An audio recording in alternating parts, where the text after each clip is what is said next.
Hey guys, make sure to subscribe and hit that notification bell to be updated every time I make a new video. Thanks, let's begin. I can't fucking do it. It's been so long. Hey guys, welcome back to the channel. You're watching Sharkhouse Entertainment, and I am your host, Brian Gatto.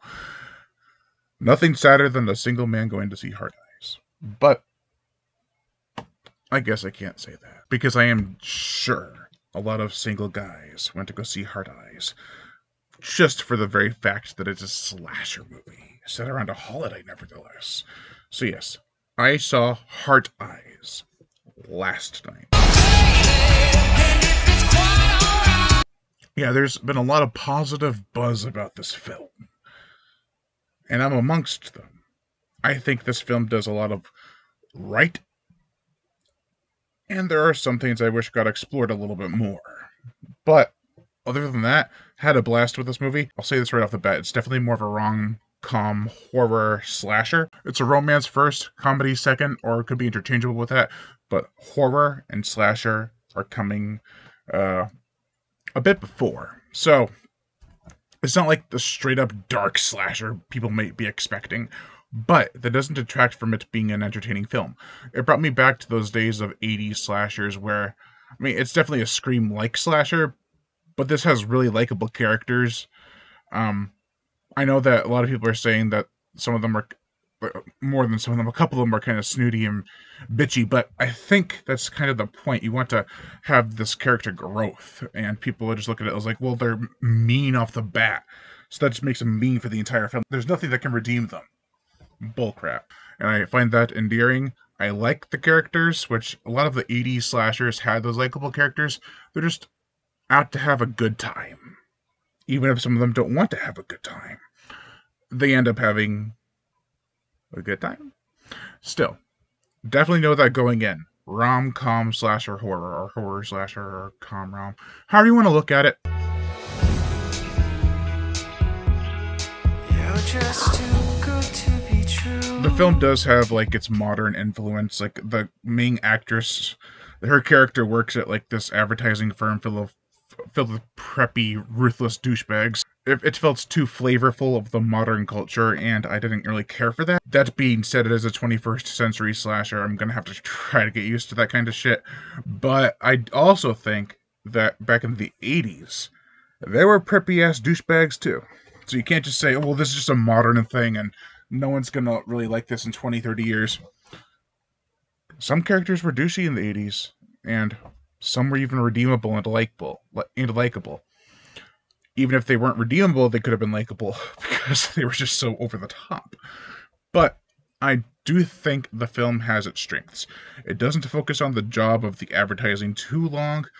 And once the killings, and once the slasher gets slashing, it's nonstop. It's a massacre. Like, there's a part in here that reminded me of Freddy versus Jason level massacre. I was like, damn.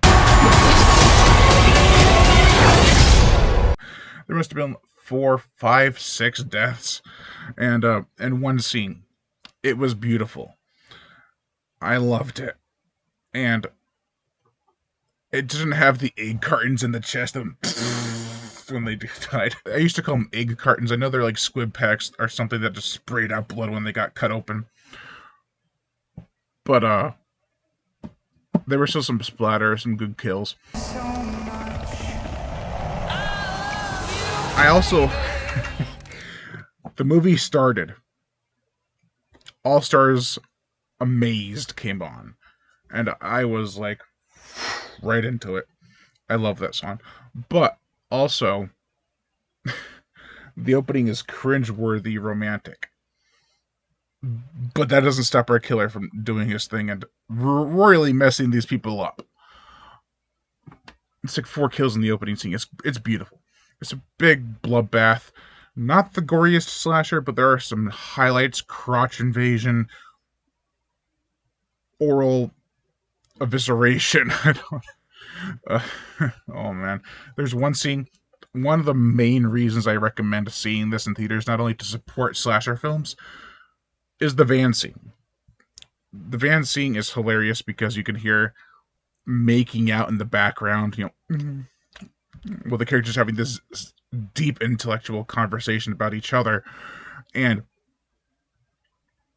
you just hear moaning and smooshing, and it's gross, but you can't help but laugh. And when the characters realize they can hear it too, they start laughing. It just makes the whole scenario kind of this cute but awkward situation. I loved it. Happy V-Day! Get killed, all right? What was... Why would he say The reveal of who the slasher villains are, or slasher villain, can't really say how many, if there are more than one, because that would be a spoiler. But I didn't see it coming to who it was until a certain point when someone offers someone else something. And I was like, that's who it is. Like, it's obvious. It's got to be that person. Then the reveal happens, and you're like... And then another reveal happens, and you're like, well played. The dildo scene, which I have a little comedic thing in my thumbnail with me screaming, you forgot your toy. I thought that was pretty funny. The dildo... Like, I had seen the trailers, but I didn't know how they were going to execute it. And the way the dildo plays into the closet scene, wonderful. Throws you totally off guard if you haven't seen the trailer. So I was even caught off by surprise. I was like, are they really going to do it? Or did they just have that for the trailer? But it was really well handled. The carousel scene was great. The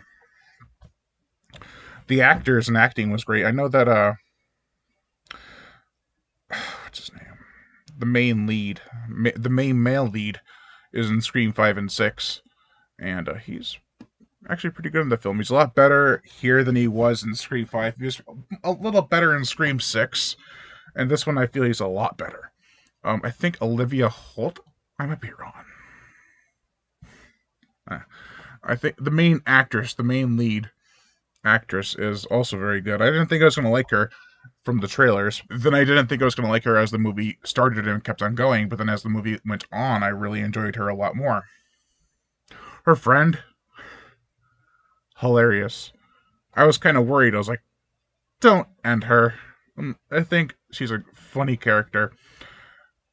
And there's a post-credit scene. I was at one point like, oh, God. I wouldn't mind it if they went in that direction, but the reveal is great. I loved it. This blends slasher horror with romantic comedy pretty well. A lot of people who are complaining about the film are saying the film is like 45 minutes until the slashing begins. Like, did you forget about the opening scene? Also, throughout that length of time, which you would have to subtract like 10-15 minutes from that to get it to be 45 minutes because the opening scene. Anyway, throughout that time, the Hard Eyes Killer, but he's still being talked about through the news, through people in the streets or in the restaurants that are like, oh my God, that's so awful. He might be coming to Seattle. There's one part where they're like, oh, we got him. Fuck yeah, Seattle. Masked maniac known as the Hard Eyes Killer has stalked, hunted, and brutally slain couples on Valentine's Day. The police station scene, really good, intense. There are some chase scenes in here where I was like, I haven't seen a good chase scene in a while. And this one's a lot better than even Thanksgiving, which I really enjoyed that movie. And why do I mention Thanksgiving? Same company who brought us Thanksgiving and brought us this. I noticed that when I saw the trailers, like, oh, no, there's holiday-based slasher for this company. I'm all for it. I loved Thanksgiving. Can't wait for the sequel.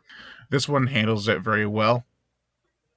It's a well shot movie. It costs like $18 million. Hard Eyes can go one of three ways now. Nothing beyond this film. Prequels. Or sequels. Or actually a fourth way. It could go prequels and sequels. I wouldn't mind that. Because the Hard Eyes Killer is introduced into the film as having done this before. Every year there's been couples being murdered. So, interesting.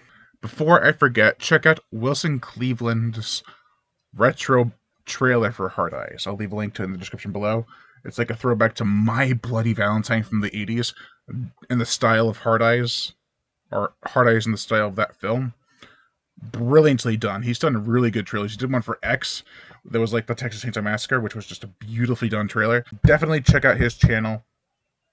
I'll leave a link to it. Stay alive. Hard Eyes. Romance is dead.